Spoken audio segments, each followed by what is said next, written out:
This is the March Jupiter 3 reactive ion etcher. We'll go through the faceplate here. This is our power out.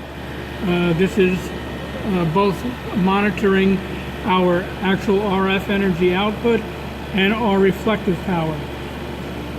Below that here are our coarse and fine controls for tuning manually. On our left here, start with the first one, that's our power on, and then vacuum, and then RF. This is our RF output adjustment.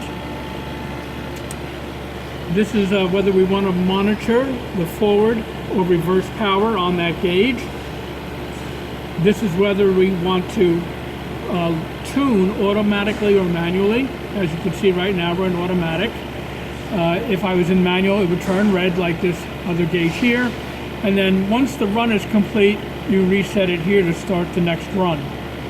Here are your switches to turn on your output gases. You have 2 gases that you can control, and your settings to set them here. In the middle up top here, this is your timer, and I have it currently set to 20 seconds. And this red light is on because I completed a run, and it says time's up. So it's waiting for another run, which I'm going to do momentarily. And then here is our vacuum gauge. It's reading, as you can see, 13 millitorr, and you'll be seeing that change as we introduce gases. Our chamber is located up here at the top. Since it's under vacuum, of course, I can't open it right now. The vacuum is brought in from here, and we will see the reaction taking place through this viewport in the front. So now that we're all ready to go, I'm going to hit reset, and we're going to start a 20-second run.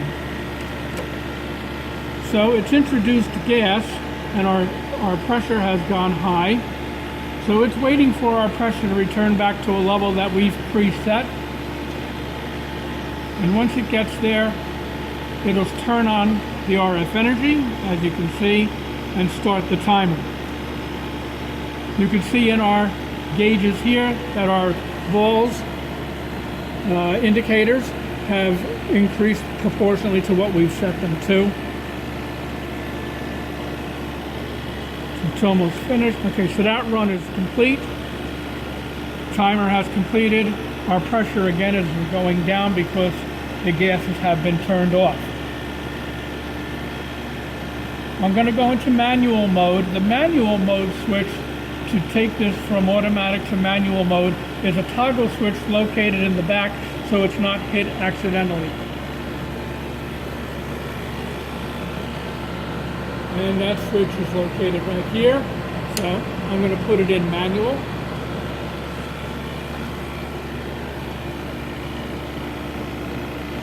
And you can see since our gases are on, our pressures have gone up and our RF is on, so we have power going to the chamber. At this point I can turn off the RF with the switch.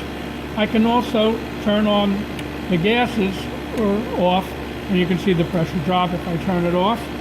Or I can turn each one on individually. And we can also look at our forward and reverse power here. So I'm currently in auto mode, so I'm going to take the tuning out of auto, and we're going to look at the reverse first. So over here we have our reverse, and you can see we're down around 0, which is acceptable. And I'm going to switch over to forward power, and we're currently set to about 100 and it looks like 160. I'm a little off center. So I'm going to increase the power so that you can see that our reflective power will also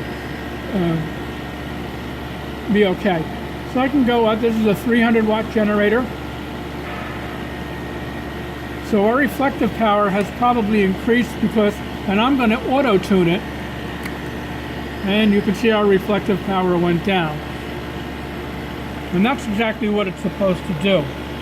It's also supposed to, if I take it out of auto tune and I change the tuning manually, as you can see the tuning has changed, and I put it into auto it'll tune back down again. And you can see we're well over 300 watts power.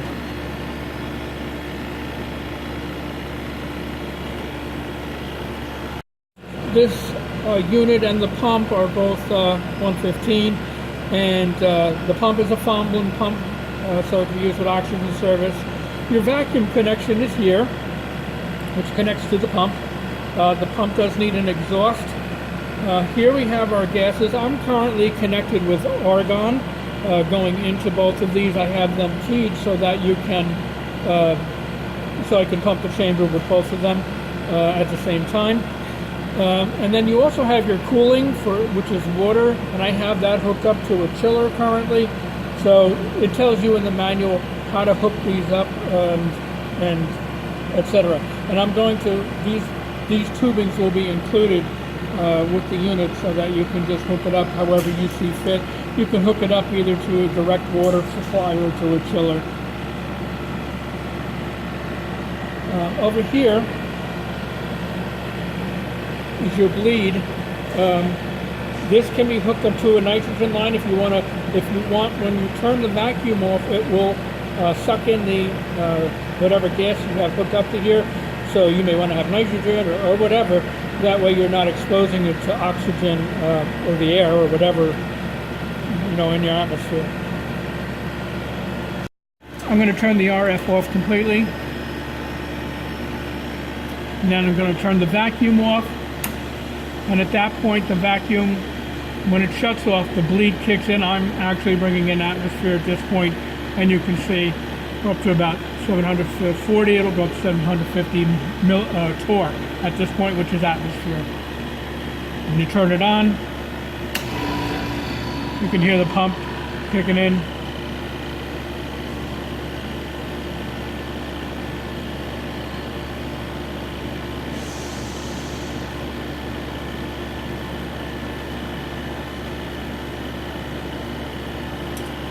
As long as I have the gas on, it's not going to come real far.